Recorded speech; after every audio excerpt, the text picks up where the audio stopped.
You're listening to Front Row with me, Kirsty Lang, and remember you can download all of our programmes as podcasts from the website. Every time someone does a list of the greatest rock songs of the 20th century, Led Zeppelin's Stairway to Heaven is on it. There was a time in the late 70s when it was a little overexposed, both on the radio and in teenagers' bedrooms across the land. I remember my first boyfriend strumming it badly on his guitar, which did put me off for a few years. But the passage of time means that I was more than pleased to hear a new remastered version of Led Zeppelin's fourth and most successful album, which includes a previously never-heard-before version of Stairway to Heaven. It was recorded at the Sunset Sound Studios in LA rather than in London, where the original release was done. You have to be a fairly dedicated fan to spot the difference, but it is being released today as a single, whereas the original could only be bought with the album. I wondered what made Led Zeppelin guitarist Jimmy Page want to return to those master tapes after 40 years.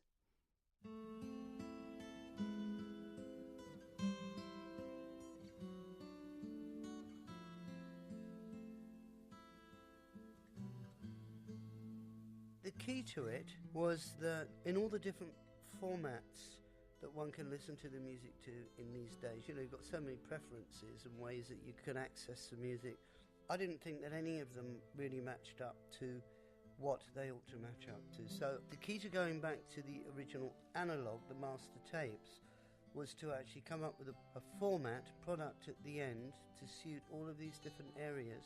And it all sort of stemmed from hearing Led Zeppelin music on MP3 file, and it sounded like it had been remixed, and it started to nag at me after a while. I thought, well, at least if people do want to listen to it in its closest form to the studio, then let's go ahead and try and make it the best that we can possibly be. When you say it sounded like it being remixed, I mean, what did it have? Well, it just flattens it out. All the dynamics go. It flattens it out. You can hear sort of more bass, and the whole thing. It's the quality of it, to be honest with you. I mean, you've already remastered the first three albums. But when was the last time you listened to these two? Did you go back to them, for instance, ahead of your famous reunion gig in London in 2007?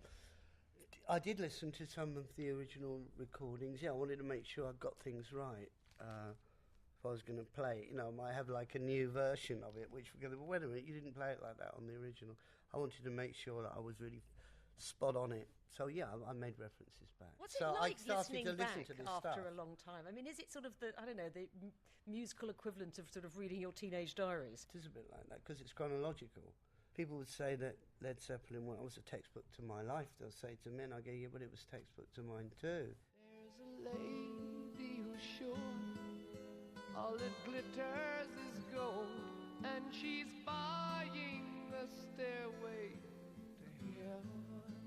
Well, one of the tracks that people are going to get very excited about hearing on the remastered version is this almost mythical, I should say, alternative version of Stairway to Heaven, which is frequently voted the greatest rock song of all times, the most requested on radio stations and so on. You once said Stairway crystallised the essence of Led Zeppelin. What did you mean by that? It's a bit of a sweeping statement, really, because I could really say that every track that we did crystallised the essence of the four musicians and their sort of sensitivity or their intensity of the approach of their playing, each and every one of us. Stairway was designed to be something that was actually going to gain pace from the fragile guitar that introduces it. It would actually gain pace subtly. Because you start on an acoustic guitar, yes, then you and move to electric, it's very and fragile. then it moves. Yeah, but the whole sort of thing rock. is actually moving through. It's not at the same tempo that the original acoustic guitar is at.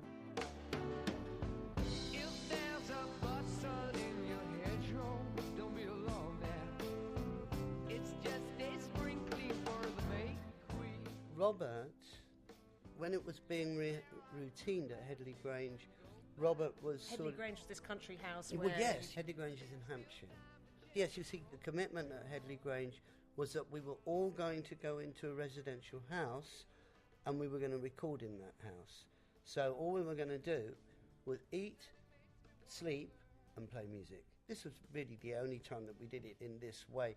But the way that the albums mapped through from 1, 2 and 3, it made the most sense.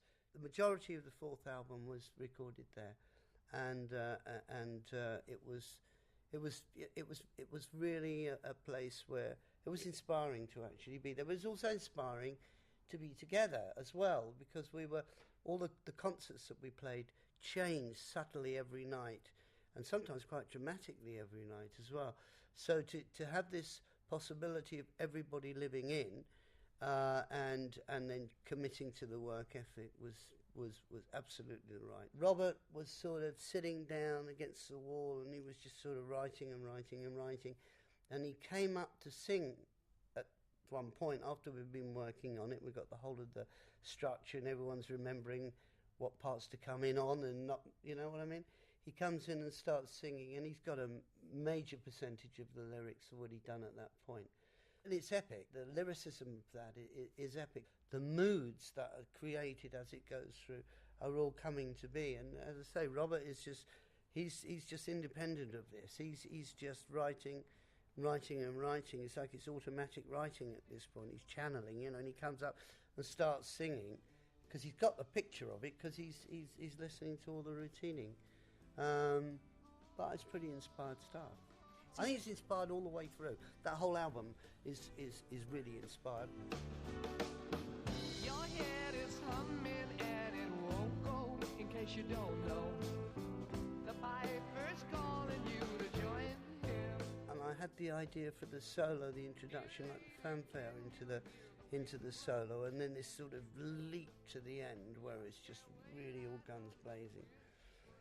It was something whereby you could try this whole thing, this whole journey, almost to the point of orgasm at the end. You know, it's just building and building and building, and then the solo comes in and it sets it up with this trill at the end for this wonderful finale of the last verse. It's sort of, for me, I was thinking of it in a sort of classical concept, but at the time it was breaking ground because people hadn't really done something like that.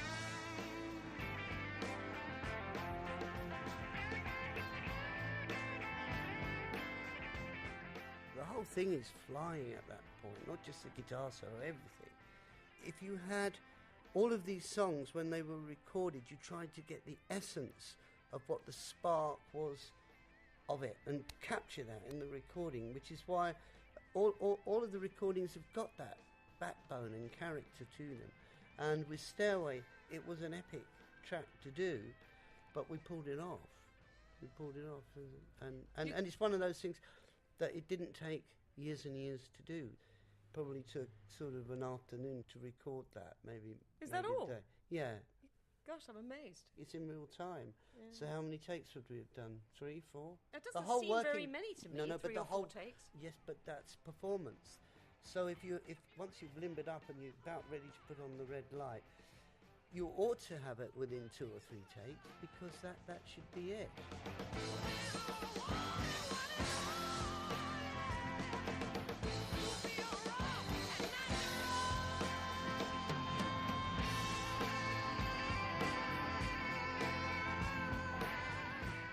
Jimmy Page and the remastered Stairway to Heaven is out today. The remastered versions of Led Zeppelin's 4th and 5th album, Houses the Holy, will be released next week.